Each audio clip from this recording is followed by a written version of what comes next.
तो इस वक्त की बड़ी खबर हम आपको बता दें, इस वक्त की बड़ी और अहम खबर हम आपको बता दें, कांग्रेस में शामिल होने का फैसला वापस लेता हूं। कन्हैया मित्तल ने यह बड़ी बात कही है। उन्होंने कहा कि 2 दिन से मेरे समर्थक काफी परेशान चल रहे थे।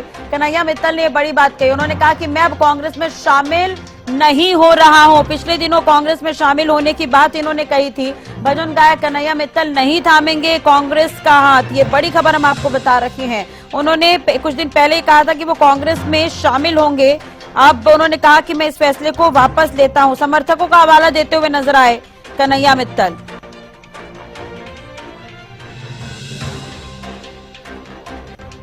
तो कांग्रेस में शामिल होने का फैसला वापस लेता हूं, कन्हैया मित्तल ने यह बड़ी बात कही है। आपको बता दें कि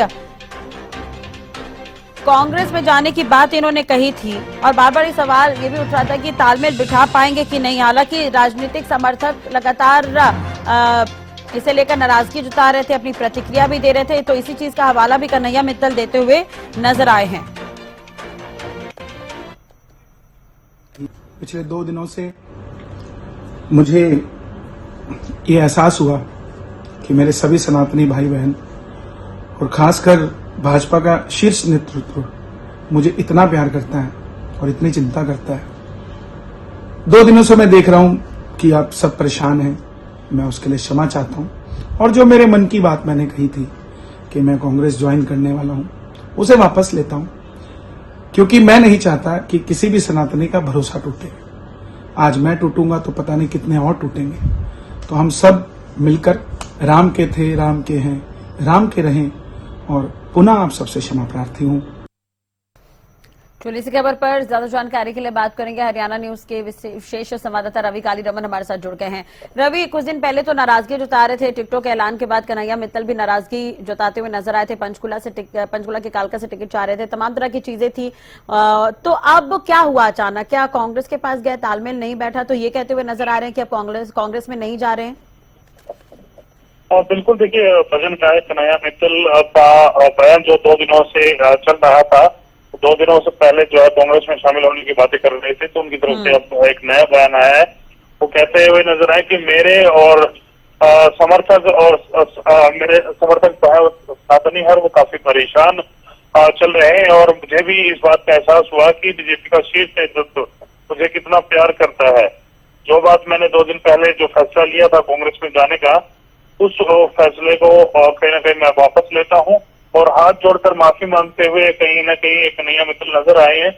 हालांकि इसके पीछे की वजह उनकी तरफ से साफ नहीं की गई, क्लियर नहीं की गई, लेकिन माना यही जा रहा है कि बीजेपी के शीर्ष नेतृत्व की तरफ से उनसे बात की गई, हमको मना लिया गया है, हम तो कांग्रेस में नहीं जान पाए।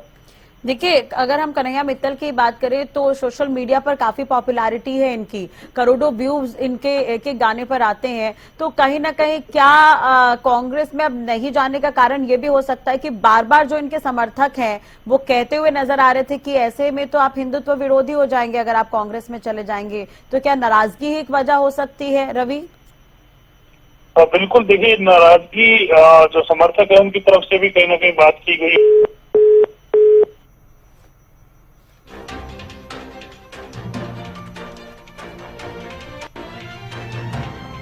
तो कन्हैया मित्तल कांग्रेस में शामिल नहीं हो रहे हैं, ये बड़ी खबर हम आपको बता दें। आपको ये भी जानकारी दे दें कि जब लिस्ट सामने आई थी बीजेपी की तो उसके बाद इन्होंने नाराजगी जताई थी। कालका जिले की पंचकुला सीट से टिकट चाहते थे, लेकिन आपको बता दें कि सीनियर नेता ज्ञानचंद गुप्ता को बीजेपी ने यहां से उम्मीदवार बनाया है और उसके बाद उन्होंने कहा था कि वो कांग्रेस में चले जाएंगे। एक तरह से जो इनके गाने हैं वो हिंदुत्व प्रेरित गाने रहते हैं और करोड़ों व्यूज इन्हें सोशल मीडिया पर मिलते हैं। अब दूसरी तरफ जो इनके समर्थक हैं उन्होंने कई खूब खरी खोटी सुनाई थी, सोशल मीडिया पर भी कई चीजें वायरल हो रही थी। तो अब इन्होंने फैसला लिया है कि ये कांग्रेस में नहीं जा रहे हैं।